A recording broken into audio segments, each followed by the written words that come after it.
Estamos começando uma semana de oração jovem e é um momento muito importante, muito especial para todos nós, mas especialmente quando a gente para um pouco e pensa, se dirige e juntos abrimos a Bíblia com uma parte da nossa igreja que é fundamental e que Deus não o colocou na margem.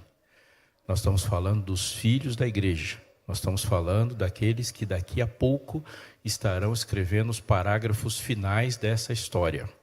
E se você crê, diga amém. Eu quero começar agradecendo ao convite que me foi feito para estar aqui. Eu, desde a hora que cheguei até agora, é um culto cheio de endorfina, uma delícia. Que louvor foi esse? E todos os processos, nosso primeiro contato foi com o Ronald. Ano passado, né, Ronald? A gente está costurando. Obrigado por esse convite, Marcelo, pessoas falam comigo, o pastor Lamarques, que recebeu tão gentilmente e que desejo que nessa semana a gente tenha momentos edificantes juntos. Eu disse que uma semana de oração a gente faz o quê? Ora. Precisamos orar. Há cristãos nesse momento que não têm Bíblia. E houveram muitos cristãos na história sem Bíblia. Dependiam do que ouviam, dependiam de algumas páginas e juntavam partes diferentes e construíram sua fé assim. Hoje no mundo, há pessoas que mantêm sua fé em Cristo sem ter acesso a tão grande quantidade de páginas que nós temos. Há cristãos que não têm igreja. Enquanto a gente está aqui confortável, num banco fofinho, e se tivesse calor o ar estava ligado. Tem gente embaixo de uma árvore. Tem gente que não consegue adorar com outro. E é muito bom quando você chega aqui na igreja e você escolhe o seu lugar para sentar onde os seus amigos estão. Isso faz uma diferença enorme. Alguns estão sozinhos e sozinhos mesmo. Mas não existe, nem na história e nem na atualidade, cristãos que não oram. Isso não existe. Porque absolutamente ninguém pode impedir você de orar. Ninguém, não há nada. Não há um poder no mundo que exerça essa coerção e você não ore. Por isso precisamos orar. Eu quero fazer um desafio para você nessa semana. Primeiro é que você ore de maneira intercessora. A gente às vezes coloca uns pedidos na caixinha. Posso abrir meu coração aqui? Eu até hoje, nasci na igreja, eu não entendo por que a gente põe pedido em caixinha. Mas um dia alguém me explica isso aí. Aí você põe na caixinha, mas aí o que acontece lá? Deus entra lá e lê tudo. Se você escreveu, entrega para alguém, né? Para ler o seu pedido, faz muito mais sentido. Escreva seus pedidos de oração e faz o seguinte, coloca o número do seu WhatsApp aí. Mas se você não quiser também, põe um endereço de Instagram, mas coloque um canal de comunicação. Porque acontece uma coisa quando a gente continua orando, o coração vai abrindo, e aí essa conexão em oração é fantástica. Desconfia dos amigos que te convidam para tudo, menos para orar. E aí, convidar um amigo para orar é uma coisa incrível, muito boa. Amanhã nós vamos aumentar a dinâmica. Então, ao chegar aqui, pegue um pedido, escreva o seu, coloca o seu contato e pega um outro. Você coloca um lá e pega outro. Vai ter um espaço reservado lá. Por isso que você recebeu um post-it, que daí vai lá e cola. Me lembro de uma vez que eu estava no colégio de Campinas. E eu fiz essa dinâmica com os meus alunos. E aí era um pedido de oração. E no outro dia ia ter reunião de pais, não ia ter aula no colégio. A gente trocou e aí um aluno meu falou assim, não vou colar na parede não, professor, quero que o senhor leia, o senhor faça o meu pedido, porque esses caras aqui não oram nada. E aí eu peguei e falou, você vai orar? Falei, vou. Eu quero que você ligue para mim na hora que você estiver orando. Falei, amigo, eu vou orar assim que eu acordo. E eu tenho certeza que eu acordo horas antes de você. E amanhã não tem aula ainda, então você vai acordar lá para as 3 da tarde. Ele falou, não, eu vou ficar esperando. Aí eu peguei, acordei, orei. Mas eu não liguei para ele, era 5h30 da manhã. E eu ia para a reunião. Aí quando eu estava no caminho, aí eu mandei a mensagem para ele. Aí, Marcão, estou orando por você. E aí passou um tempinho, toca o telefone. E aí eu vi lá no telefone, está lá, Marcão, meu aluno, dono do ano. Só que a gente era próximo, a gente jogava um basquete junto. E aí quando eu peguei o telefone, eu falei, e aí, Marcão, seu vagabundo, está acordando essa hora? E quando eu esperei ouvir a voz do Marcão, eu vi a voz de uma senhora. Engraçado para você. A senhora falou assim, bom dia, tudo bem? Eu falei, esse é o último dia, né, que eu estou dando aula aqui. Eu falei, bom dia, tudo bem? Desculpa, é que eu sou muito próximo, né? Daí ela falou assim, mas eu queria falar com quem mandou essa mensagem. E sim, eu mandei a mensagem porque eu combinei de orar pelo seu filho. E ela falou, você pode orar de novo? Posso, a senhora está ouvindo? Tal. Aí eu orei com ela, desci andando. Ela falou, obrigado, mas você colocou Marcão. E o nome do meu filho é Maicon. Eu falei, não acredito que eu chamo ele até agora pelo nome errado, desculpa. Ela falou, não, mas eu liguei para o Marcos. Ela falou, não, Marcos, seu filho estuda aqui no Colégio Adventista? Ele falou, não. Mas hoje eu acordei e a gente está passando um dia terrível. Ele está todo intoxicado por remédios que ele tomou voluntariamente. E desde ontem nós estamos lutando. E hoje de manhã a gente estava numa situação sem solução. E quando eu não sabia o que fazer, eu vi uma mensagem, estou orando por você. Aí eu comecei a acreditar, e ele também. E a gente agora está conversando, ele aceitou se tratar, alguma coisa mudou. Eu passei que você tinha orado por mim. Não, eu orei por você mesmo, vou orar de novo. Entrei no banheiro do colégio e orei com ela. No outro dia chegou o Marcos. Falou, cara, você deu o telefone errado para mim. Eu falei, cara, que não, eu dei o telefone certo. Eu falei, você deu o telefone errado. Eu falei, mas você tem aí, quando ligou para você, não apareceu o seu contato, que está aí marcado, Marcão. Eu falei, liga para mim aí. Aí ligou, apareceu o Marcão. Deus quer que você ore. Eu nunca oraria por essa pessoa, nem conheci. Eu mandei a mensagem, chegou lá. Deus mandou para o endereço certo. O Marcão estava dormindo. Mas o Marcão precisava de um dia a mais. Eu estou falando isso para você acreditar. A oração não é uma commodity. A oração não é uma invenção nossa. A oração é o exercício de poder. De poder. E não há barreiras para ela. O mínimo que pode acontecer é você querer orar de novo, o que já é muita coisa. Muita coisa. Você está com sua Bíblia aí? Abra sua Bíblia, por favor, no Evangelho de João.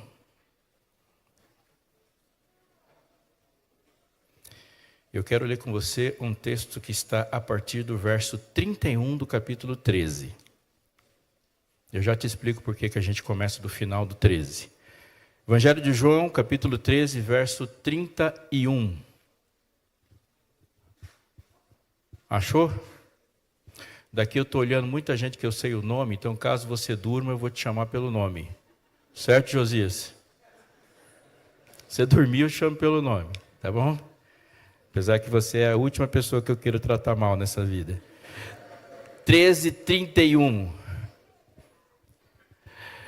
Quando Judas saiu, Jesus disse, agora foi glorificado o Filho do Homem. E Deus foi glorificado nele. Se Deus foi glorificado nele, também Deus o glorificará nele mesmo, e ele o glorificará imediatamente. Filhinhos, ainda por um pouco estou com vocês. Vocês vão me procurar, mas o que eu disse aos judeus também agora digo a vocês, para onde eu vou, vocês não podem ir. Eu lhes dou um novo mandamento, que vocês amem uns aos outros, assim como eu os amei, que também vocês amem uns aos outros. Nisto todos conhecerão que vocês são meus discípulos, se tiverem amor uns aos outros. Volta um pouquinho para mim e entra na sala onde isso está acontecendo. Essa aqui é a última conversa de Jesus antes da cruz. E nós estamos aqui há horas do evento mais dramático que a gente já testemunhou, que o mundo testemunhou. Jesus chega e eles estão preparados, e o primeiro impacto que eles têm é que chegaram 12, 13 pessoas e não tinha nenhum servo, não tinha nenhum escravo, e eles estavam preparando, porque faz parte do protocolo ter ali alguém para que ele se lave os pés. E quando eles chegam, não tem nenhum escravo, e depois de algumas frases de Jesus, tem 12 escravos. Eles lavam, e Judas ali, já está o peixe completamente fora d'água.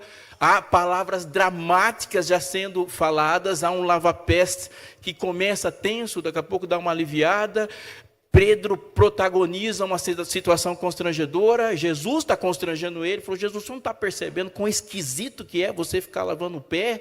E Pedro não aguenta, lavam-se os pés. Mais um momento tenso, que eles ficam ali com o olho arregalado, que ele fala, alguém de vocês vai me trair.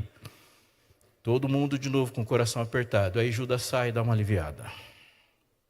Aí Jesus deixa tudo tenso de novo. com esta frase, o que eu disse para os judeus, o que eu disse para as multidões, o que eu disse lá fora, eu vou falar para vocês também, creia, é verdade. Para onde eu vou, vocês não podem ir.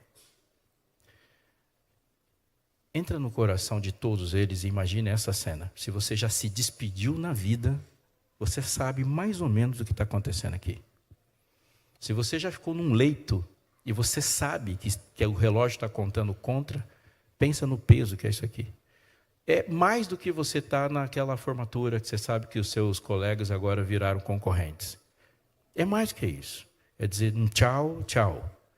Mas esse relacionamento aqui não é sentar do lado de alguém, não é trabalhar do lado de alguém. Esse relacionamento aqui não é desse nível. O primeiro encontro com Pedro foi um encontro em que ele questiona, pensa, será que vai dar certo? Jesus vai aprofundando a entrega, até que chega para Pedro e pede para ele sair da fonte de sustento de todos perto dele. Abandonar o barco não era pouca coisa. Sai, Pedro, vamos fazer outra coisa.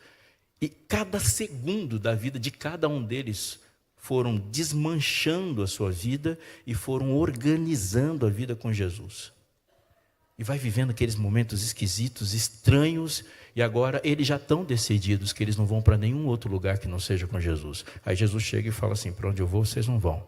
Mas Jesus, nós fomos para todos os lugares que você foi. O senhor entrou no barco, nós entramos no barco. O senhor desceu do barco, a gente desceu. O senhor estava na água, eu estava no barco, eu fui lá, no meio do mar com você. Você foi para lá, para Betânia, todo mundo queria te matar lá e a gente foi junto. Agora você fala, não vai. Aí quem que não aguentou? E perguntou, quem? Simão Pedro perguntou a Jesus, para onde você vai então? Que lugar é esse que você vai que eu não posso ir? Jesus respondeu, para onde eu vou, Pedro, você não poderá me seguir agora. Mais tarde, porém, você me seguirá. Pedro disse, Senhor, por que não posso segui-lo agora? Darei a minha vida pelo Senhor. Jesus respondeu, você dará sua vida por mim? Em verdade te digo, antes que o galo cante, 3 vezes me negarás. Já fez uma declaração de amor para alguém? Já fez? Se não fez, deveria fazer, é uma situação interessante. Mas garanta que essa pessoa te ama também, porque senão fica meio triste.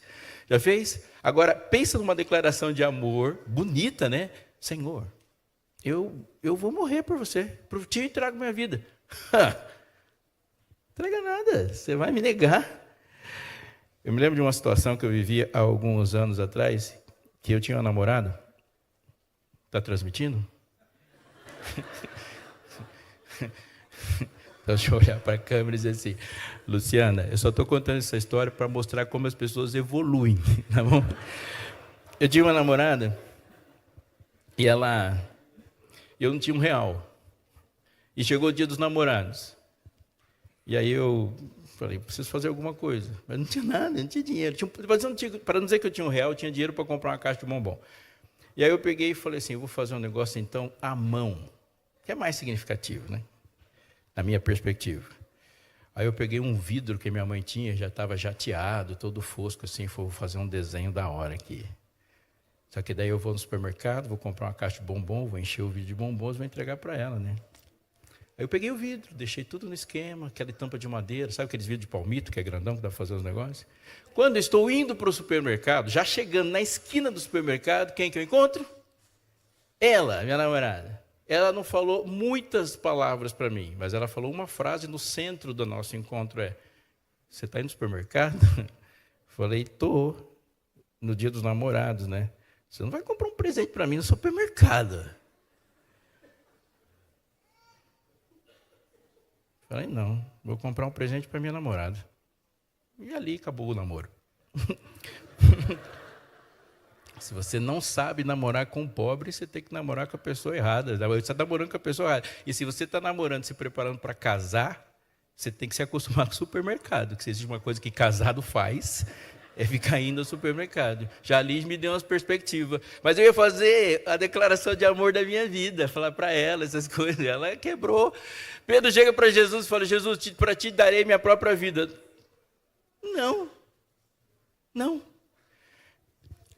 Agora, Coloque uma coisa aí na superfície da sua mente. Pedro está triste porque ele está olhando para uma despedida iminente. João está triste porque está olhando para uma despedida diante de si. Todos eles estão com o coração cheio de nuvens, tristes. Neste momento dá para ver os olhos brilhando de todos, porque as lágrimas estão ali e elas não podem ser escondidas. Eles estão profundamente tristes e a tristeza está aparecendo no rosto de todos eles. E diante dessa tristeza, por uma saudade que vai ter, que vai machucar, Jesus diz que o coração de vocês não fique angustiado. Então repete comigo: não se turbe o vosso coração. Credes em Deus? Na casa de meu pai há muitas moradas. Se não fosse assim, eu vou preparar-vos lugar. E quando eu for e vos preparar lugar, voltarei e vos receberei para mim mesmo. Termina a frase. Você pode repetir esse texto 1 milhão de vezes, mas ele não vai fazer o efeito no seu coração se você estiver fazendo para ele a pergunta diferente do que os discípulos fizeram, porque esse texto não é o texto de alguém que está querendo sair de um lugar e ir para o outro, porque o texto não está falando de céu, porque a pergunta deles não era sobre o céu. Não tem céu em nenhum versículo anterior. Eles estavam falando: Senhor, para onde você vai?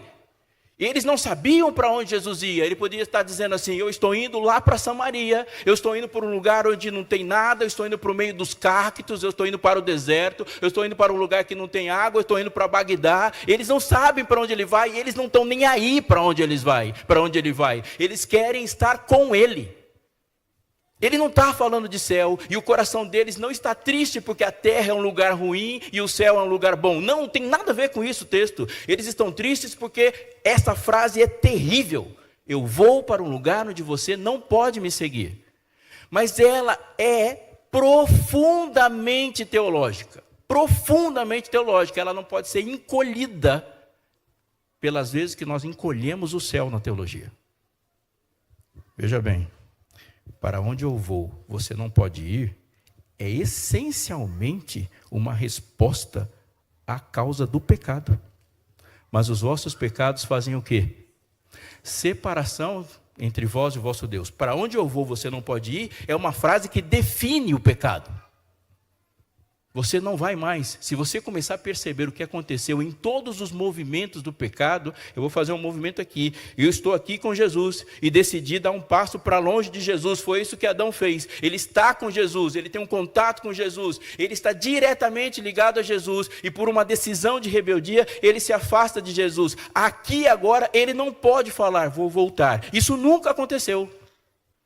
Todas as vezes que uma pessoa, na história, se dá um passo para longe de Jesus, não se tem mais o direito de decidir e voltar. Satanás sai, fala: vou voltar. Jesus fala: não vai voltar. Adão saiu do Éden. Ah, que tristeza, vou voltar. Vai encontrar com um querubim na frente, não vai voltar. Uma vez saído de perto de Jesus, você só volta com o intercessor. Eu sou o caminho, a verdade e a vida. Termina a frase. Ninguém vem ao Pai senão por mim. Para onde eu vou, você não pode ir. Eu vou para junto do meu Pai. E você não pode ir para junto do meu Pai. Você é pecador. Nós temos cantado umas musiquinhas. Elas são até legais, mas não tem nada a ver com Bíblia às vezes. Eu vou tocar no altar. Não vai, cara. Você não vai tocar no altar. Jesus toca no altar. Você não toca. Senhor, eu estou indo direto. Não vai. Não vai, mas é... Fora quando a gente pede para receber a Shekinah, mas eu vou falar isso, é outro assunto. Eu vou tocar no seu altar, Senhor, eu vou ficar no trono. Eu vou ficar diante do trono. Não vai. Não vai. Eu sou o caminho, Jesus disse, a verdade e a vida. Ninguém vem ao Pai, senão por mim. Ou ele leva você ao Pai, ou você jamais chegará. E isso é uma realidade que vai durar até a redenção total. Eu vou, não vai. Eu te levo. Eu toco, não toca. Eu toco. Eu falo, não fala. Se quando você falar, você tem que falar em nome de Jesus, amém. Ou isso ou nada. E isso é uma realidade que não pode ser tirada, porque senão a gente vai começar a tratar a graça como direito. E a graça não é um direito. Graça é graça. Não é direito. Jesus olha para ele e diz um negócio pesado. Você, Pedro, para onde eu vou, você não vai. Mas eu vou para que você vá. Não faz sentido. Faz sim. O que não faz sentido é só a frase. Por ti darei minha própria vida. Amigos, se você não prestou atenção em nada, pode começar agora, por favor.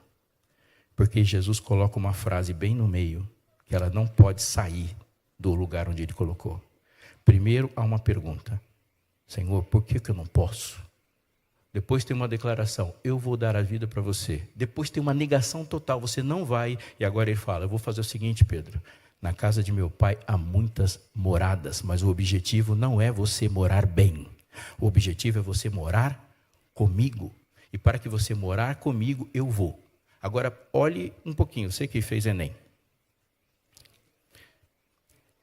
Que o coração de vocês não fique turbado. Mas eu decorei esse texto na revista atualizada. Então eu pego qualquer outra versão, eu volto para a revista atualizada. Não se turbe o vosso coração. Eu vou. Quando eu for, eu volto. Ele não falou, quando eu for, depois eu volto. Ele não falou, eu vou, 2000 anos depois, eu volto. Ele fala, quando eu for e vos preparar o lugar, virei. Não é isso que está aí na sua Bíblia? Ele não está colocando um delay de tempo gigantesco. Quando eu estou, eu volto. E aí, o que ele vai falar daqui para frente? Só do Espírito Santo. Digo, comece a prestar atenção. Ninguém, queridos, ninguém que entrega a vida por Jesus ao enfrentar a morte, faz no momento da morte. Ninguém faz isso. Todas as pessoas que enfrentaram a morte e abriram mão da vida diante da morte por Jesus, não tinham mais vida nenhuma. Não há ninguém como Pedro que fala assim, Senhor, se levantar a morte diante de mim, eu entrego por ti. Jesus falou, isso é impossível. Ou a sua vida já é minha, ou no momento da morte você vai morrer defendendo a sua própria vida. Ninguém que entregou e enfrentou a morte por Jesus tinha alguma vida para defender. Essa vida sempre foi entregue antes. Jesus falou para Pedro, Pedro, você está fazendo uma promessa que você não consegue porque você tem muita coisa. Mas aqui está o centro do que ele vai falar. E preste atenção. Jesus fez uma definição de que é ser discípulo, e ela está presente nesse texto aqui, e ela vai continuar nesse texto. Duas coisas que nós devemos lidar, e lidar com maneira muito forte. Falta sua Bíblia um pouquinho para capítulo 14 de Lucas. Capítulo 14 de Lucas. Eu ouvi a Larissa aí no meio. Larissa, você está aí? Deixa eu ver, levanta a mão. Larissa da Central. Ah, ali. Legal, Larissa, vai ouvir o mesmo sermão segunda vez. Eu vou te fazer perguntinhas. Achou? Lucas 14, 25.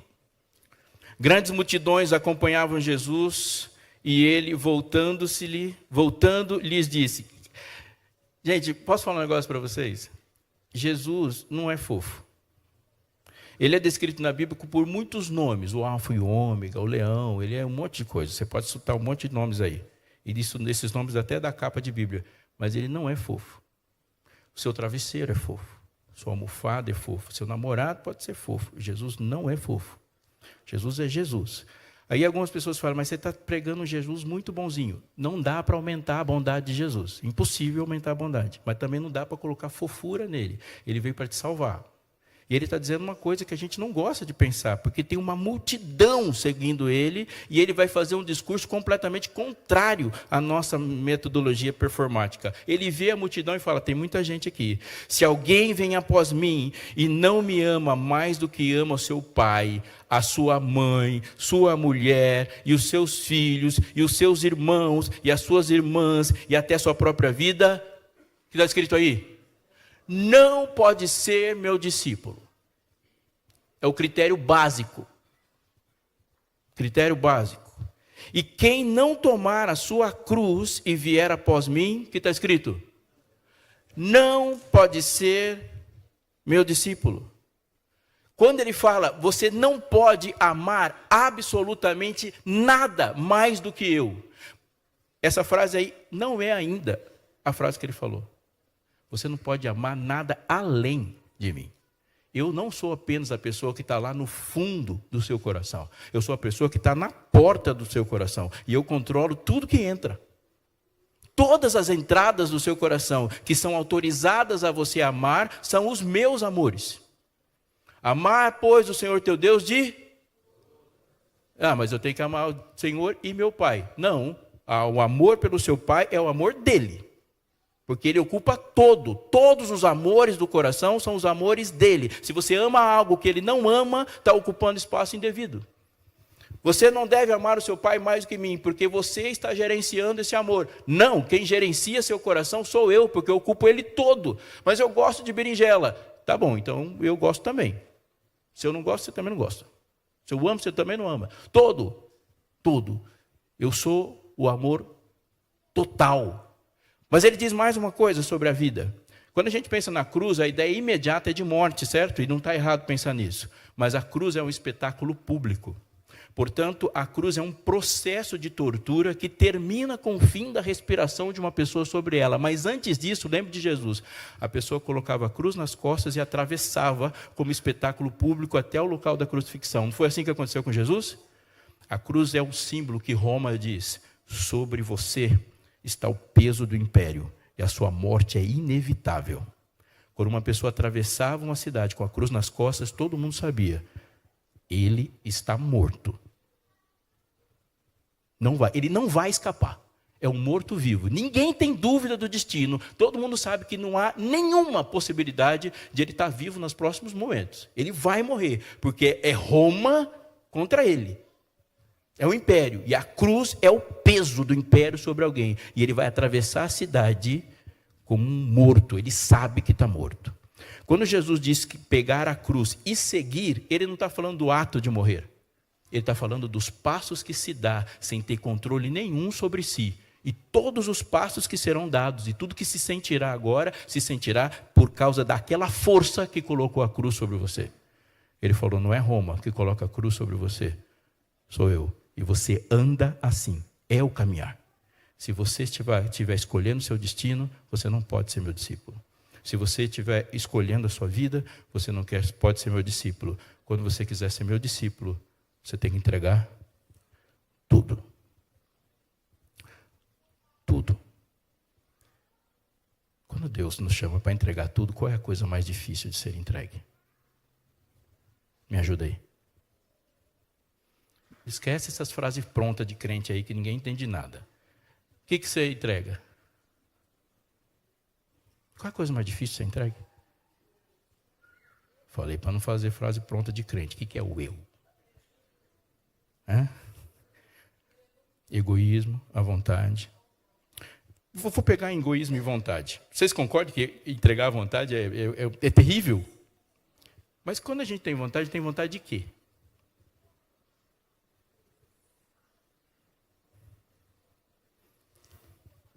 O que é mais legal?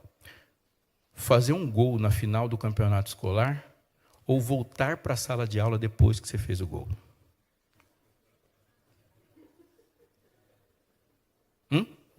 O que é mais legal? Fazer supino reto, supino inclinado ou tirar a camisa na praia? Por que você está rindo? Você faz supino porque você quer ser saudável.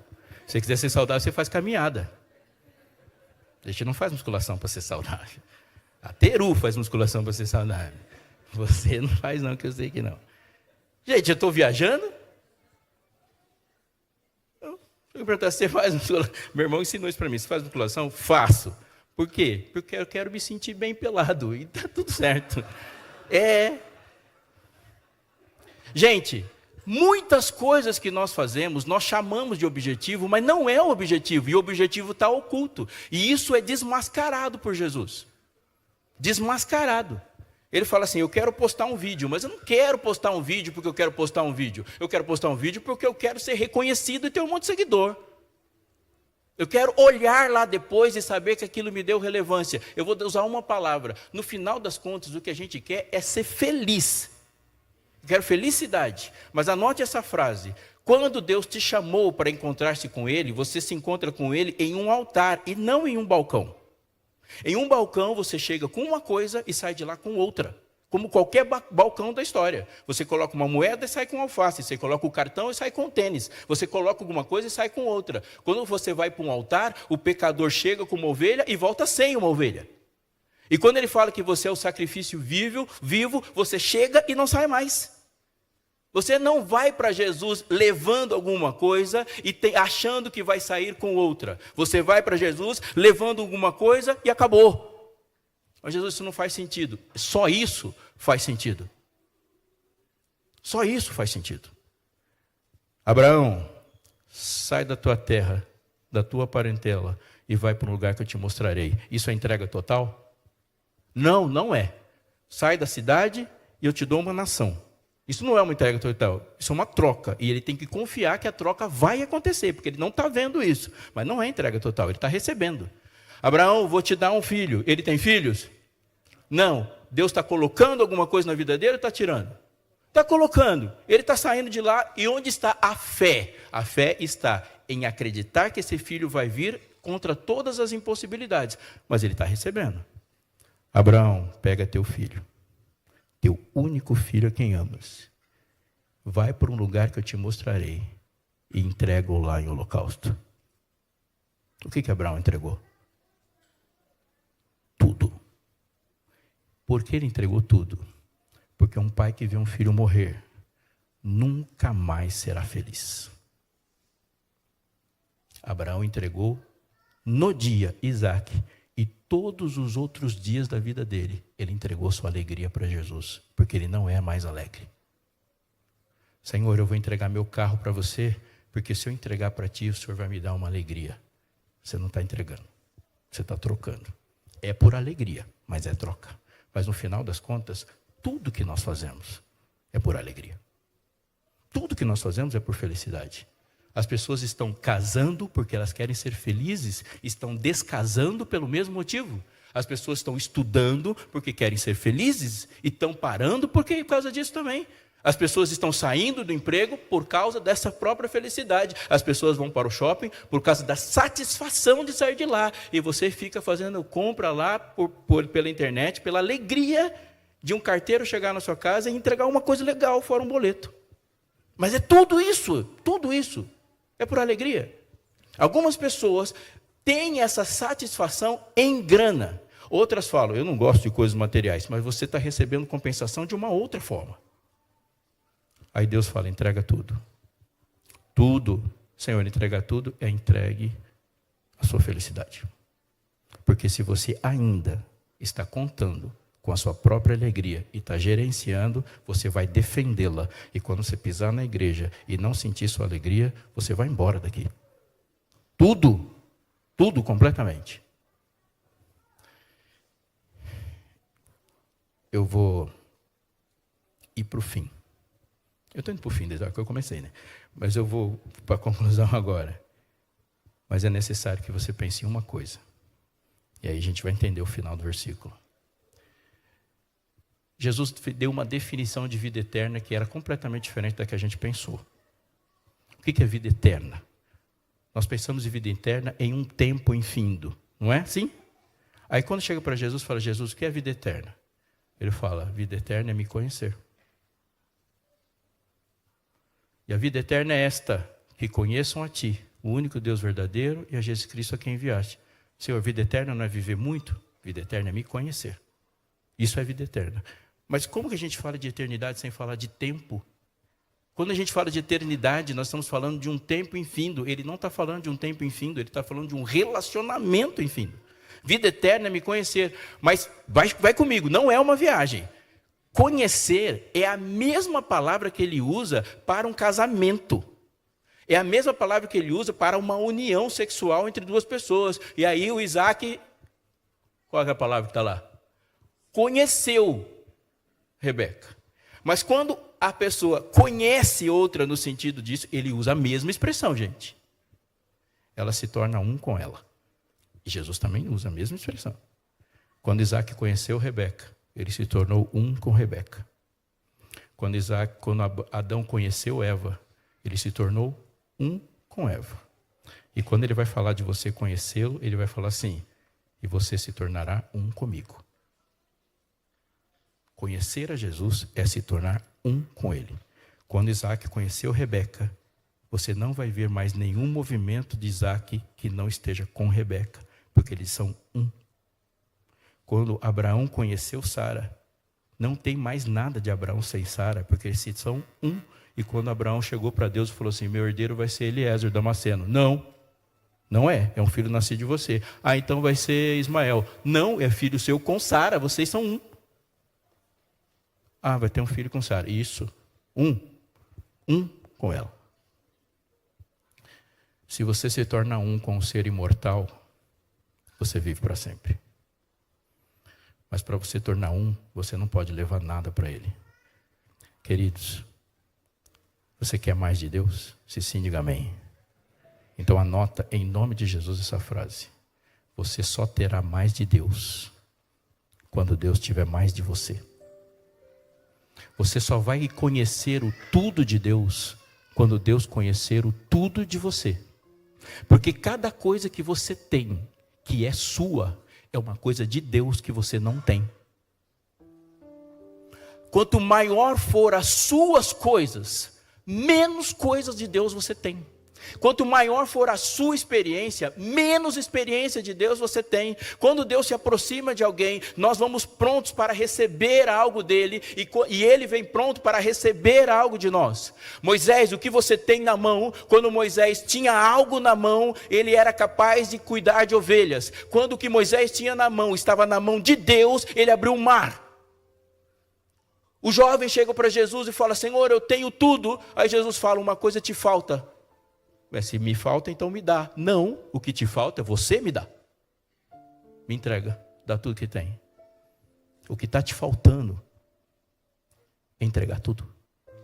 Senhor, eu quero morar contigo. Ele fala, não, eu quero morar com você. O Evangelho de João, capítulo 14, fala de uma morada, logo no começo. Mas Jesus não terminou a história. Porque no verso 23, Jesus respondeu, se alguém me ama, guardará a minha palavra e meu Pai o amará. Vou esperar você achar. Se alguém me ama, guardará a minha palavra e meu Pai o amará. E viremos para Ele e faremos nele morada. Não está falando de uma morada só. Ele está falando de duas. A sua morada nele e a morada dele em você. Senhor, não se turbe o vosso coração. Mora aqui, eu estou preparando uma morada. Ele fala, não, eu te preparo.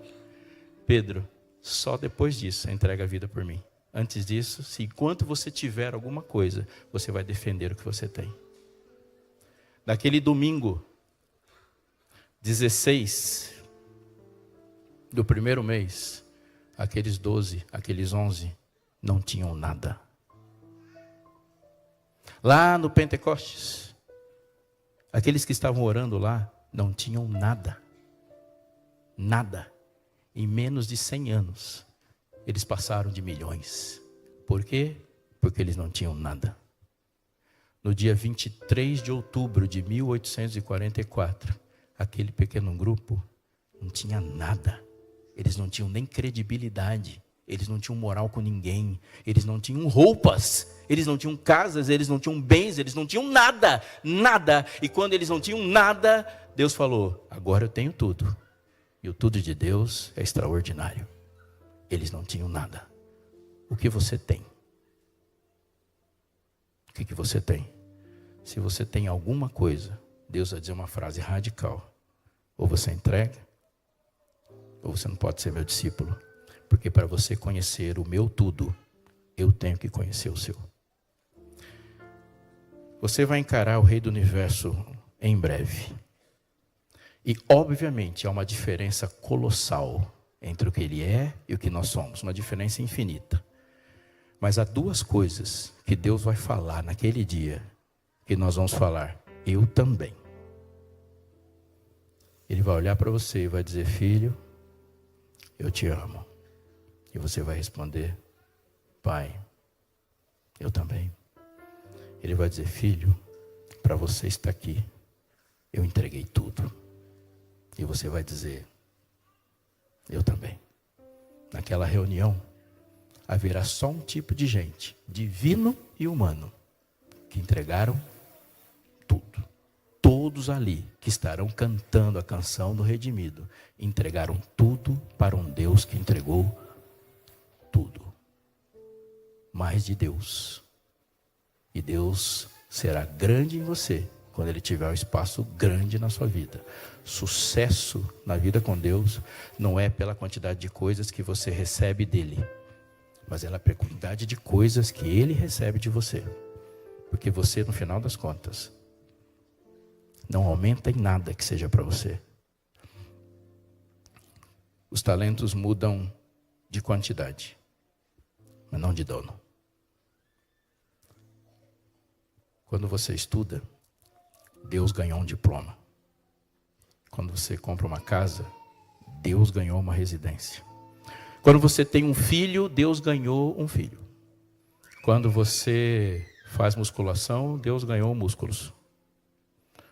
Quando você fica triste, você deve olhar para Deus e dizer, até essa tristeza, Senhor, eu estou entregando para você. E quando você quer ficar alegre, você tem que dizer a mesma coisa. Se existe uma coisa que você pode e deve fazer nesse momento, eu quero que você faça. É levantar-se, dirigir seu coração para o céu e dizer, Senhor, tudo entregarei. Tudo. E Ele diz, agora estamos falando a mesma língua. Você pode cantar esse hino comigo? Pode? Eu disse para você não se seduzir pelo paraíso da frase pronta, então, mas essas frases já estão prontas. É uma oração radical, isso tem que ter coragem. Mas diga, quando você entrega a sua alegria, você experimenta a dele. E isso é fantástico. Tudo entregarei. Vamos cantar? Darei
crer, diga amém. Eu vou orar por você, com você e falando coisas no seu lugar. Então você precisa dizer amém. Quando Satanás olhou para o olhar de Paulo, que era o olhar de quem entregou tudo, foi Satanás que ficou com medo. Porque o olhar de quem entregou tudo é assustador. É assustador. Eu vou orar agora, porque você vai encontrar com alguém que está vivendo uma sexualidade diferente da sua. E você vai falar para ele deixar de ser aquilo que ele acredita ser feliz. E ele vai olhar para você e perguntar assim: você sabe o que é isso? Você vai dizer: eu entreguei tudo. Você nunca vai entregar algo que eu não tenha entregue. Tudo. Você vai encontrar com alguém viciado em drogas e ele vai dizer para você: você sabe o que é isso? Você sabe o que eu parar de sentir o prazer que eu vou sentir? E você vai dizer: eu sei, porque eu entreguei tudo. Você nunca vai entregar algo que eu não entreguei. E a revolução dos que entregaram tudo vai virar o mundo no avesso, porque o olhar de quem entregou tudo é assustador para o mal. Pai querido, diante de nós há uma lista, um rastro de homens e mulheres que fizeram um estrago na história do pecado, quando entregaram tudo. A minha mente vem agora a frase de Moisés, que está aí, dizendo: risca-me, peço-te, do livro que escreveste. Uau, Senhor! Moisés entregou até o céu. Paulo que disse: eu desejo ser separado de Cristo por amor dos meus irmãos. Paulo entregou tudo. Nós te escutamos falando: tende em vós o mesmo sentimento que houve em Cristo Jesus. Nós somos seguidores de um Deus que entrega tudo. Então, Pai, a gente não pode seguir uma vida contando posses. Contando posses em likes ou procurando relevância em qualquer outro lugar. Mas quando a gente fala frases como essa para ti, vem no coração imediatamente a memória de 1 milhão de promessas não cumpridas. E algumas vezes que nós já falamos essas frases até sem pensar. Então, Pai, emprestando aquela frase que o Senhor mesmo nos deu por inspiração, quero te dizer que toma, Senhor, o meu coração, porque eu não sou capaz de dar. O que eu te ofereço neste momento é uma rendição. Eu me rendo. Já é tudo teu, mas eu não consigo tirar de lá do fundo do coração. Então o Senhor entra e pega e assume, porque é tudo teu. Que as nossas palavras sejam da sua posse, Senhor. Nossos pensamentos sejam propriedade tua. E que nós possamos pensar em conquistas simplesmente para aumentar o tamanho do reino. Tudo teu. E que o mundo daqui para frente encontre um povo que não se defende. E que só receia uma coisa: ser encontrado sem ti. Mas que amanhã, em todos os minutos da nossa vida, possamos dar os passos de quem não tem nada a perder, porque tudo está contigo.